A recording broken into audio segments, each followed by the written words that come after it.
Hello. Welcome. Tonight we're going to talk about Prince William and Princess Catherine, and then also Harry and Meghan. And tomorrow, which is the World Mental Health Awareness Day. And the question that I want to ask everybody is, should these brothers be sort of setting up themselves as an example, or the world is setting them up as an example for, kind of like mental health experts, maybe not experts, but people who have been kind of in the thick of it. It was a handful of years ago where they decided to get together. I think it was 2018 when Meghan and Harry and Will and Kate sat on a panel together, and they were talking about mental health awareness, and it was a very important cause for them. So anyhow, let's talk about it. Welcome, everybody. I am Deanna from Hot for History, and I like to have videos out here that are about the royal family, but also quirky things in history. And I would just love for you guys to subscribe or share, because you may learn something new.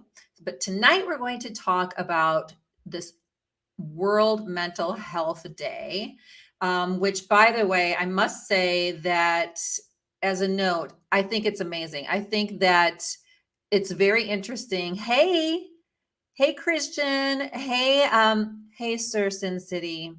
I need to kind of try to get your actual name. Yeah, let everybody tell me where you're from. I do think it's amazing that they did pick this cause years ago. I remember being really excited when they decided to talk about it, because the royal family, obviously it's a great platform, and they had their experiences with their mother, who admittedly said, and we knew that she struggled with certain eating disorders, and that she struggled with just being in the royal family, and, a lot of drama through the divorce, as well as their own difficulties in having to deal with the death of their mom and being forced in the public eye. And then later on, obviously, their dad remarries. So there's a lot that went on. This week we have Squeeze, Neon Trees, Cheap Trick, and Christopher Cross.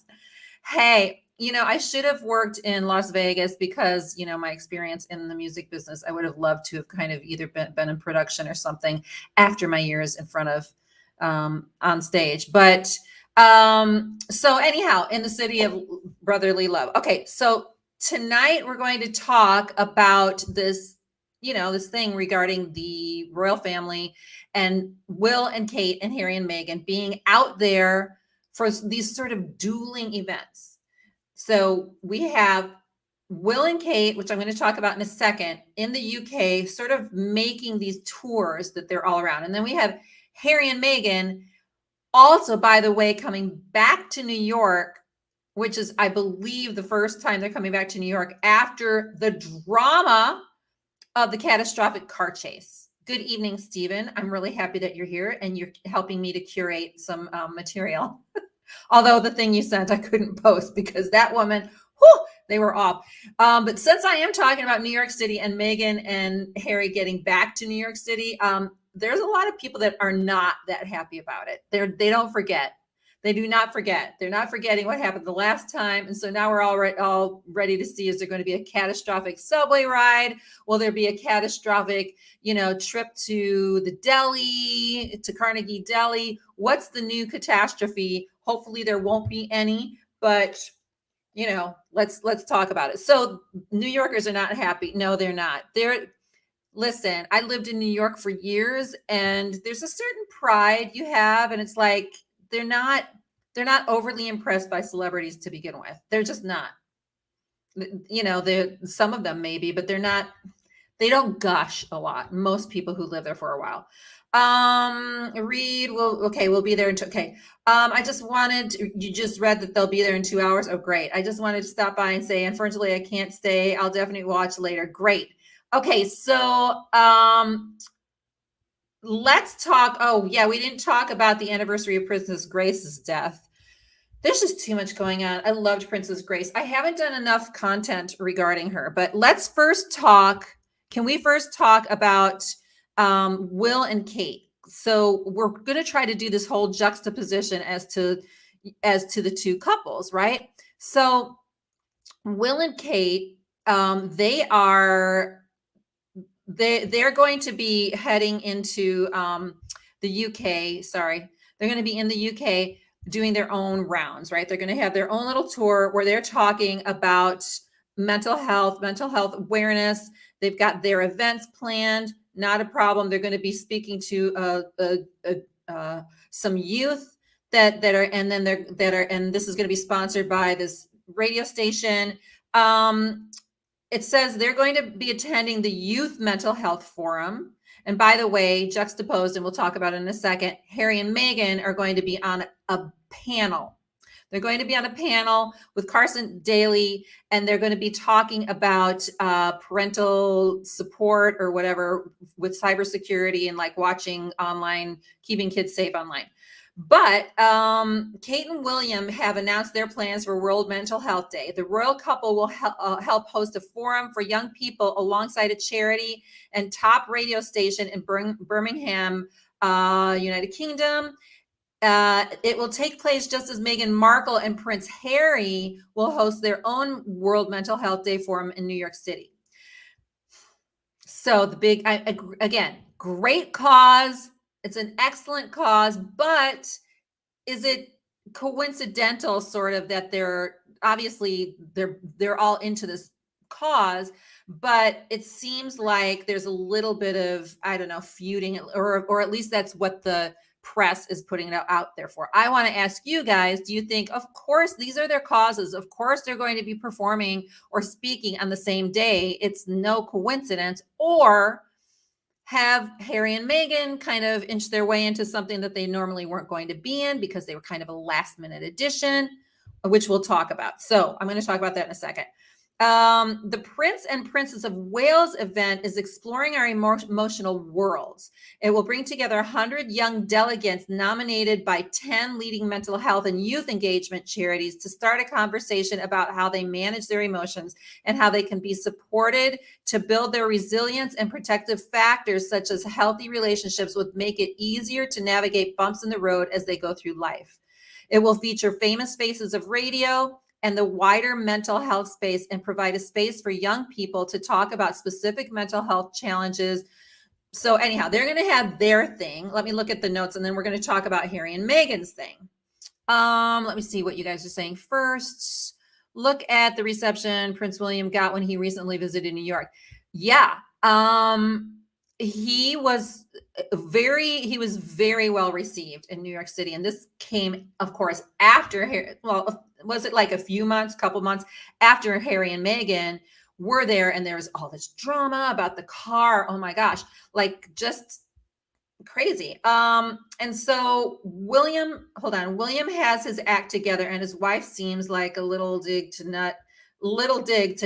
Nutmeg and Ginger Boy. Okay, seems like a little dig. Yeah. Well, what we don't know, because some of us think that it seems like it was kind of last minute that Buckingham Palace had made this announcement. Well, maybe the announcement was from Kensington Palace, but that they were going out to do their thing. Now, Harry and Meghan's thing, I have a lot to say about this, and we'll talk about it in a second, but let me read from the Daily News. It says they'll be in New York to host the Archewell Foundation's first in-person event. Now, it's not their event. They are going to be speaking on a summit on mental wellness in the digital age in conjunction with World Mental Health Day.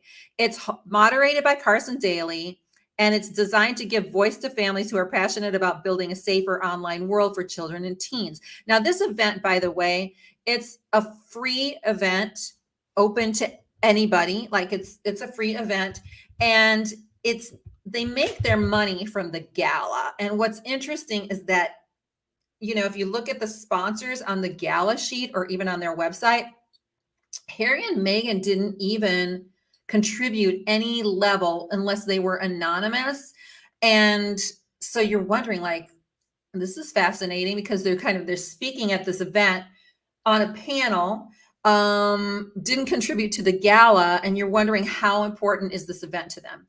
Read Harry and Meghan not on poster. Yeah. Yes. So they weren't even on the poster to the last minute. And so I just want to say this again. I think the mental health awareness piece is so important. And so I don't want to minimize any of that. Personally, I was raised by my dad. Well, I was raised by my parents, but my parents were divorced and my dad was paranoid schizophrenic. So I know that there were not enough benefits and, not enough even programs available for him to take care of himself and for us to have that. And I have a lot of friends who have adopted whose children have gone through so much stuff that they haven't been okay. And they've gone through a lot. So I think the cause is a great cause for all of them to be involved in. And I'm really grateful that they're all involved in. But right now we're talking sort of about the news, the royal news, like why, how is it that they both kind of had these last minute, ooh, we better get on stage and deal with our cause. Like, it's just a little, I don't know, it's a little interesting. And New Yorkers didn't mention baldness. Last minute for Harry and Meg. Yes, it was last minute for Harry and Meg. So someone showed initial poster and they were not on it. Yeah, they were not on it, and they weren't in the program at all either for the gala. And that's the big thing, because that's where the money is. That was the thing I used to do in New York. I mean, my band was always playing for these big events. And listen, they're pulling out all the stops. Like, they've got a lot of money in this event. But it is interesting that Harry and Meghan, then, if it's such an important cause for them, why are they not really kind of, listed as being a major benefactor? Curious. I'm just curious. They do take advantage of it. So this was, I don't, and then the other question is, this is what we want to dig a little bit deeper.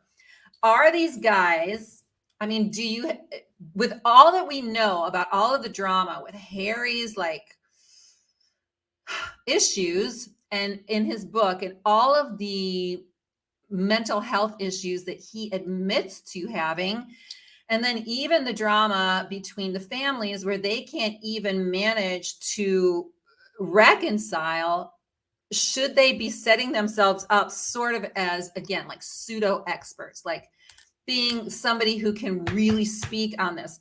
Obviously, we're qualified from the things that we've done. So if we've gone through a lot of stuff, then yeah, in some ways we're qualified. But like these, like, especially with Harry, like, I just don't, it's hard for me it would be hard for me to listen to him as a credible panelist, knowing kind of what he went through. And I don't know how you guys feel about that, but that's what I'm saying. Okay, so let's talk about this too. Okay, so this is interesting. I thought this is really funny. Okay. So the question is, what is King Charles calling Meghan and Harry these days? You want to take a guess? Okay, so this is a funny article. The king has embarked on a radical new strategy with the fallout from Meghan and Harry. And it says, generally, when it comes to presents, the royal family has a few sorts that they give out, kind of like funny gifts, right? Horses, dogs, gag gifts, like this. It says, like the singing big mouth Billy Bass that Prince Harry and the Duke of Sussex famously once gave his granny. So they do that, right? So it's funny. And getting a new one, it says it. Anyhow, he's talking about Harry and his wife, Meghan, the Duchess of Sussex. They reportedly gotten a new title. They have a new title from King Charles, but it's no cause to pop the krug, it says, because it's a little bit different. You ready? Rather, the Sussexes have earned the label of the Others. Wasn't there a scary movie called The Others at one point? In a big royal reshuffle. So this is how he explains it. So they have these different titles. There's senior royals, working royals, non-working royals, and others. I mean, Andrew is considered a non-working royal. And it is into the Inglorious group, the others, that the Sussexes have been lumped along with. It says with disgraced uncle Prince Andrew, but I actually think that Andrew is considered a non-working royal. So what do you guys think about that? What do you think? I'm just curious. They need not to be viewed as some experts. They need to work on themselves and get better, especially given the issues Meg discussed she was facing. Yeah, so the big question to me is, they're on these panels, they're speaking at these events. And when I say they, I actually can see why Will and Kate are at those events. They're showing up, they're kind of showing support. Maybe they're going to say something briefly, but it's very different to make an appearance and show your support than getting on a panel to give advice on keeping your children safe, mentally, because of, online bullies. So I think there's a way to show your support. I think there's a way to kind of set yourself up as somebody who, has had experience in this area, but just support the cause without it being like, ooh, we all need to get on stage. We need to get on stage now. So Meghan, to me, constantly is seeking the limelight. Yes, others love it. None of the above. Yeah. So they were considered, Brian, what you missed is that the king now has categorized Harry and Meghan in a category called the others. So let's say it's Christmas, or let's say they're planning a meeting and they're like, we'd like the senior royals, the working royals, the non-working royals, and then we've got the others. Well, are we inviting the others? No, we're not inviting the others. We're only inviting the senior royals and the royal, whatever. So that's kind of where they're at right now. I've got a couple other juicy things that I want to talk about. If those two were still residents in the UK, they'd probably be under some care in the community order. Yeah. Most likely. Okay, so I'm going to read yet another little article that I thought was kind of interesting, and then we can kind of we can dish a little bit. We can talk about the tea. We can talk about some tea. So apparently the Queen thought that Harry and Meghan were considered loose cannons. By the way, I read recently too that the Queen Elizabeth, wanted Meghan to continue acting, and she's like, no, I'll just stop. But the Queen was like, please do. So could Prince Harry and Meghan Markle be a greater threat to the crown than Prince Andrew even? The Duke of York was ousted from the royal fold after he was accused of, we know what he was accused of. I'm going to skip that. Although Harry left the firm willingly, royal historian Andrew Loney believes the Sussexes live in Montecito, California, in Montecito could impact the institution the royal family fights so hard to protect. And it says Harry's a loose cannon, Meghan even more so. They both have more books coming out. The strategy, I believe, is to keep in with him and to marginalize her. So he's saying that the royal family is trying to marginalize her. And even though this is infuriating them, keeping him sort of, I don't know, wondering. So then it says, Harry discussed the difference in treatment he receives in comparison to the disgraced figure in his memoir. I'm not even going to get into that because we all know about that. A friend of Andrew's urged King Charles to be concerned about the Duke and Duchess of Sussex's next steps. If you were Charles, would you rather have a problem that looks like Harry and Meghan or a problem that looks like Andrew? Well, that's a hard question because I'm sorry. And then he says, Andrew has taken his punishment, withdrawn from public life, and done whatever has been asked of him. That is true. Except he did not move out of the Royal Lodge, and he won that case. He knows he has damaged the monarchy. So have Harry and Meghan. The difference is Andrew deeply regrets, and it was not intentional. Okay, this part I don't know, but this is a quote. I guess it says it was unintentional that he tried to hurt the royal family, whatever. He's just trying to satisfy himself. Whereas Harry and Meghan deliberately set out to cause as much damage to Charles and Camilla as they could to sell books and TV shows, the source added. That's an entirely different matter. Disloyalty is far and away the number one crime in the family. So the number one crime in the family is disloyalty, even after what Andrew did. I don't know. So what do you guys think about that? Do you think Andrew is less of a threat to the royal family than Harry and Meghan? Like, do you agree with those statements? Okay, I would talk to the kids and veterans with PTSD after working for the Red Cross and going into Rwanda in 1994. I've felt and heard, wow, that's a lot. That's a lot. The others is a major change. It is sort of the Catholic status of limbo. Oh my gosh, easier to keep them out of events. Oh, Andrew supports the crown and keeps his mouth shut and no mean books. That's true. Think of what he could write, but he's trying to keep his protection. Let's stay at the Royal Lodge and not go to America and get, I don't know, arrested or interrogated. He does. The others is like saying, wait, and the rest on the original theme of Gilligan's Island. Movie star and Professor and Marianne. Okay, I'm trying to catch that. So anyhow, that's a little bit of news. I don't know if you guys knew this. I may not have put the slide up, but what the heck is this? I got to show you this. Okay, you tell me. I know nothing about this guy, Jimmy Seville, but there's apparently going to be this entire documentary or something, or not a documentary, it's like docu-series about this guy, Johnny Seville. And he was like the, he was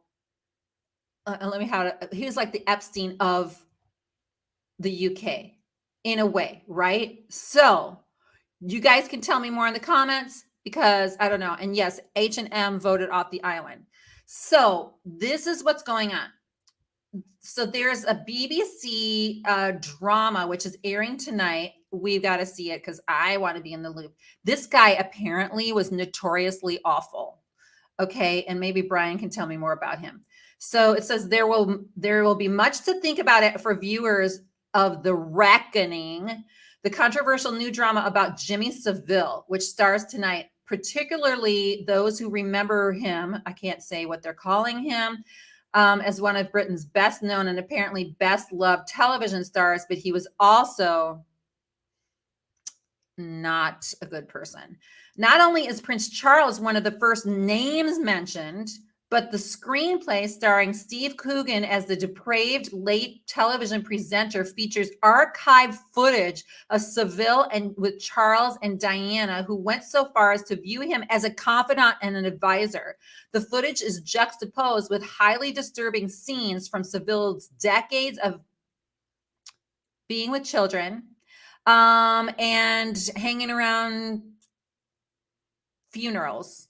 I don't know how to put this because I'm not allowed to say the word. Leading viewers to one stark question. Above all, how could our king have allowed himself to be taken by such a monster? And then it goes on to say, last week, the Daily Mail revealed that so close were Charles and Seville following Prince Harry's birth in 1984, he was included in a long list of potential godfathers.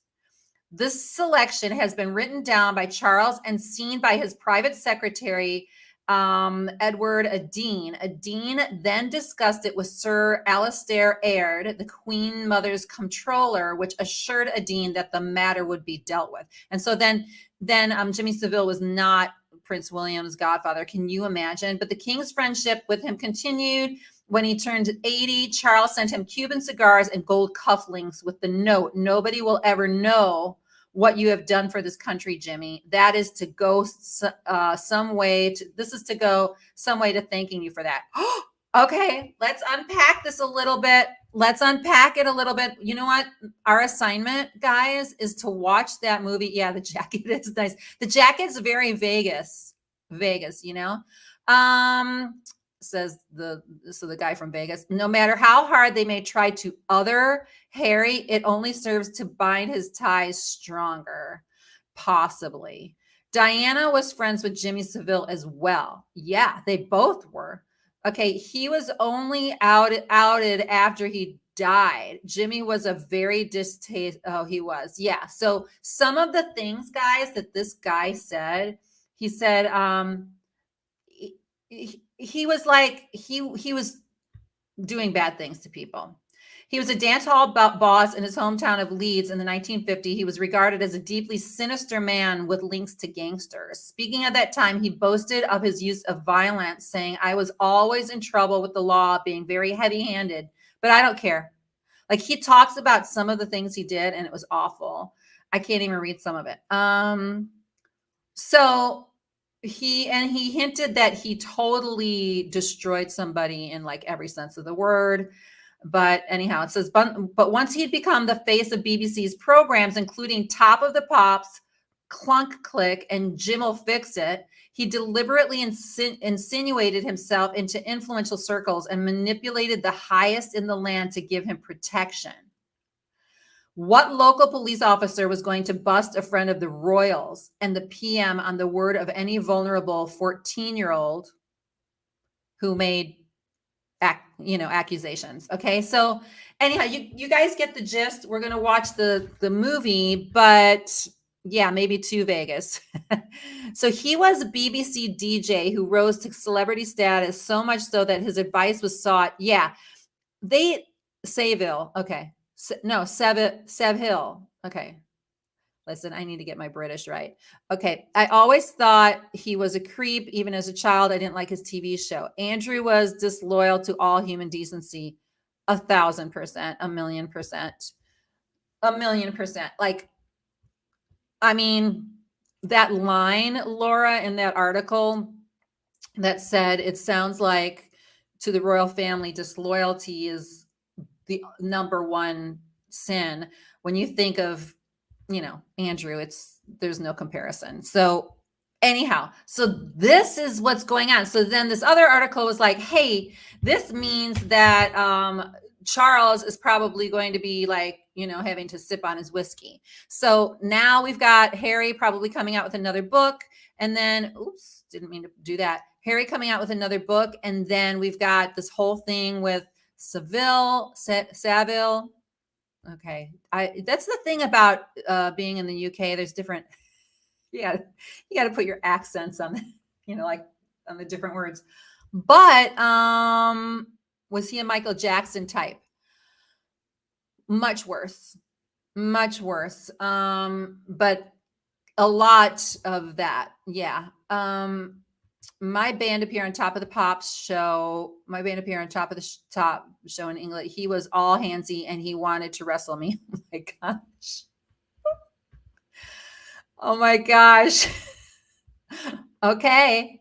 I don't doubt it. I really don't doubt it. So anyhow, to recap all of this is what's coming down the pike. So we've got the Mental Health Awareness Day tomorrow, which we're going to keep our eyes out. We're going to see, hopefully Meghan and Harry's panel goes well. There's no dramatic car chases or whatever. And, Will and Kate can just go on the merry old way and do their stuff.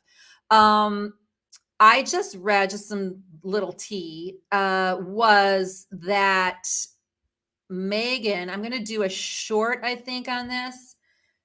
This is interesting to me. Do you think that it's possible that even before Meghan was married to Harry, that the courtiers were kind of playing games with her? For example, I just read this article in the Daily Mail, but it's I don't know, a few months old or something like that. I think it's a few months old, where Meghan's car that she got into, I can't remember if it was a Bentley or whatever, but on her wedding day, and what's happening with the camera? Okay. The royal family has geez, I got to get this focus right. The royal family has tons of cars, right? So they put her in a car for her wedding day. It was the same car that Wallace was in for the funeral of her husband, Edward VIII, also known as David. Isn't that so? In hindsight, this article was saying that they did that on purpose, that it was like intentional, that they were kind of playing with her and like she could have been another car.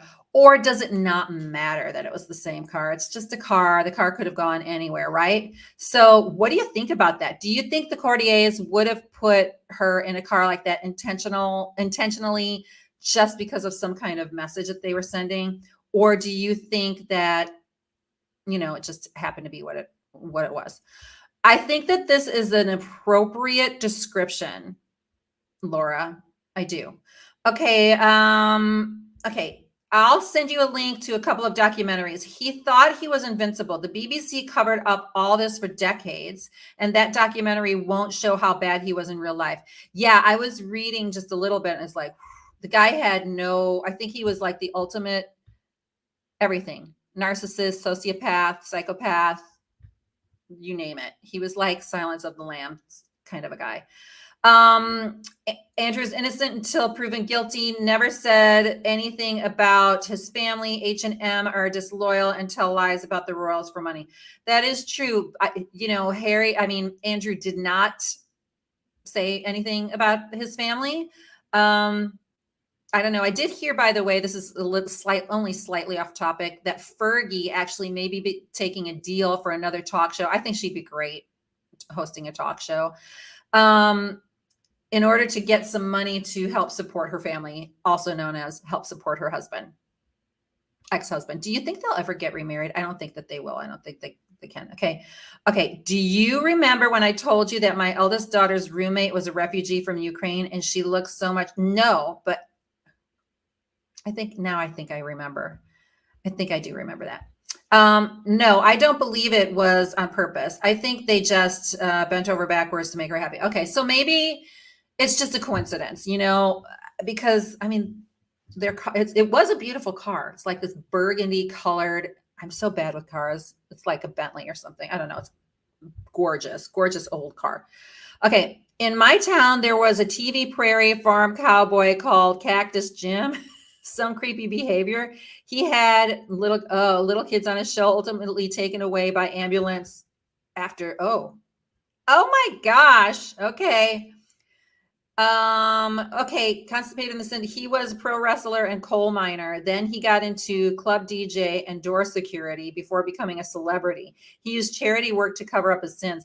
That is so weird. When you got to question when, these guys have this like really fast ascent into fame, like all of a sudden, like, wait, how is it that you're this, like what credentials do you even have? But it's because he was able to play the game. All right, listen, I know this is short. It's very short tonight.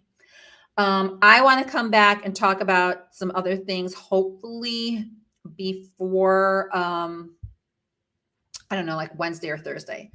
But I really am curious to see if there's going to be any drama tomorrow. I hope there's not any drama about Harry and Meghan in the city. I hope it's peaceful. I did hear one other little piece of drama. Ari, Meghan's big agent. I heard that Meghan was mad at him because Paris Hilton got some kind of gig with Elon Musk for a SpaceX thing.